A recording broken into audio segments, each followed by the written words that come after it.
Got kind of a Jeremy Jones crazy hair situation going on here. Hi everybody, welcome back to the channel. My name is Scott and this is what I've been watching for this week. It's actually the last 2 weeks. I didn't do an episode last week. There was just so much snow in Indiana. I spent most of my time dealing with that, shoveling and the whatnot. Let's get started. The Square is a 2017 comedy drama. It won the Palme d'Or at that year's Cannes Film Festival, nominated for Best Foreign Language Film at that year's Oscars. And it's about a bunch of large concepts. But gun to my head, if I had to tell you a plot, it's about a curator at an art museum who brings the museum a piece called The Square. And the square is a 4-meter by 4-meter neon square in which the artist says is a somewhat of a utopian society. And the film asks you to extrapolate from that outside of the square is not a utopian society, it's a hellhole. And it is in that outside the square society where our main character runs into some issues. First, he's fleeced for his wallet and cell phone by some robbers. He strikes up an ill-fated relationship with a journalist played by Elizabeth Moss. And he commissions an advertising agency to promote the square who has some pretty provocative ideas on how to promote this piece of art. And that's just among the things that happen to this guy. A lot of things happen in this movie. But like I said, yes, this movie is about this guy's life outside of the square, but the film is also about a lot of large criticisms of the art world. Among which are how rich people love to give money to art museums because it makes them feel good but have no intention on caring about the artist. About how sometimes those rich people who give to art museums claim to want to feel challenged and vulnerable but are offended when they are challenged and feel vulnerable. And how advertising agencies tend to try to grab eyes by doing the most over-the-top thing they possibly can. It's how the world works now. But this movie intertwines those concepts and this guy's journey into a movie that is 2 hours and 32 minutes and feels like a lot. There is a lot happening here, and I wish it was a bit more focused in what it was trying to say overall. It has a lot of concepts and thoughts, but they just don't seem cohesive. And I know I'm very much in the minority of this film's critics. A lot of people like this movie. I just feel like it was a bit much. It was truly an interesting film, but I wish it was just more cohesive overall. Marshall is another 2017 film. This one starring Chadwick Boseman as a young Thurgood Marshall who would go on to be a member of the Supreme Court of the United States. In the film, he's working as a lawyer for the NAACP when he has to travel to Connecticut to try a criminal case. But because of the color of his skin, he is asked not to speak inside the courtroom. And so he has to mentor a younger, less experienced lawyer played by Josh Gad. The criminal case is a rape and attempted murder case. It has a white female accuser played by Kate Hudson who accuses a black man played by Sterling K. Brown of raping and trying to kill her by throwing her off a bridge. All of the performances in this movie are great, especially the lead performances by Chadwick Boseman and Josh Gad. Sterling K. Brown gives a great supporting performance, as does Kate Hudson. There's also supporting performances which are great from Dan Stevens. James Cromwell plays the judge and he's very hateable. The performances are great overall. My problem comes with subject matter. This is a strange case to make a Thurgood Marshall movie around. It's a challenging case. Yes, he can't speak in the courtroom. That makes it very challenging. But he's not the focus of the film. By that, I mean he's not the lead lawyer. We see a lot of Josh Gad arguing this case. So if you're going to make a film about Thurgood Marshall, they didn't make one. And that's fine as long as the criminal case takes a minor role in the festivities. If the movie is mostly about Marshall being a mentor to Josh Gad's character. And we get a little of that, but this is mostly a Law and Order type courtroom drama. a courtroom drama in which Thurgood Marshall plays a supporting role.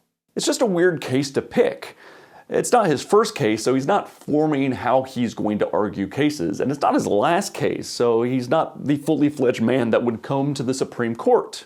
Because of that, the case feels a little inconsequential, because it's not tied to the larger story of Thurgood Marshall in a meaningful way. I mean, the man argued Brown versus Board of Education before the Supreme Court. There are cases in his resume which are more substantial. And that makes the movie feel weird and weak and kind of meaningless. And there is a moment at the end of the film that I thought, okay, that's subtle, I like that, I like what they did to kind of zoom out a little bit and show the larger story. But then the film cuts away and it comes back and it's the same kind of thought, but they're hitting you over the head with it and it lacks subtlety completely. It just feels like a strange chapter of Thurgood Marshall's life to showcase. And what made me really notice this is the movie I watched next. On the Basis of Sex is a 2018 film starring Felicity Jones as future Supreme Court Justice Ruth Bader Ginsburg. The movie begins with Ginsburg at Harvard Law, having to be one of the only women in her class, having to prove that women are just as capable as men when it comes to passing a notoriously hard law school like Harvard, and all the while having a friendly competition with her husband, who's played by Armie Hammer. And this all culminates with Ginsburg arguing before a state Supreme Court a case involving sexual discrimination. And this case feels substantial, not only because it's her first case argued before a Supreme Court, it's also the case that would form the basis of her entire career. We see her through her formative years as a lawyer. And yes, while it is a more Hollywood way to go about a biopic like this, there's also a reason they do it this way. The film feels like a microcosm of what would become Ruth Bader Ginsburg's entire career. And because of that, the film feels more substantial, like it's showing you the genesis of something. Unlike Marshall, which feels like a weird middle chapter. Much like Marshall, this film has very strong lead performances from Felicity Jones, whose accent goes in and out, but she's still very good and very compelling in the role. Her husband's played by Armie Hammer, like I mentioned. It's now a problematic casting, but Marshall had it too. There's a scene in Marshall that has Jussie Smollett, so both these films have castings that are kind of cringy now. But he's very good in the movie. Talking about Armie Hammer. So both films have very good performances. One just feels a little bit more tangible and necessary than the other. The other, Marshall, feels like a weird middle chapter. Don't usually try to do themed movie viewing, but those two were just next to each other on my Netflix list, so I had both of the DVDs at the same time. Yes, I'm one of the weirdos that still gets Netflix's DVDs. I watched this on streaming though. Beauty is Embarrassing is a 2012 documentary film about the artist Wayne White, who is most notable for being one of the 3 art directors and the main puppet creator behind Pee-wee's Playhouse. And this documentary attempts to broaden his reach by showing that his career is more than just that TV show. He's done a lot of different things and a lot of varied things throughout his career, and his creations are amazing. And he has been shunned by the art world mostly because his stuff is fun and funny, and the art world tends to shy away from humor. So the movie shows us not just his genesis as an artist, but how he has evolved over time. Starting with Pee-wee's Playhouse and then his struggles after Pee-wee's Playhouse, taking jobs that kind of wore him out. And while Wayne is an interesting guy, I don't know if the interest fills the running time. It's under an hour and a half, but even then it seems a bit strained and repetitive in what they're trying to say.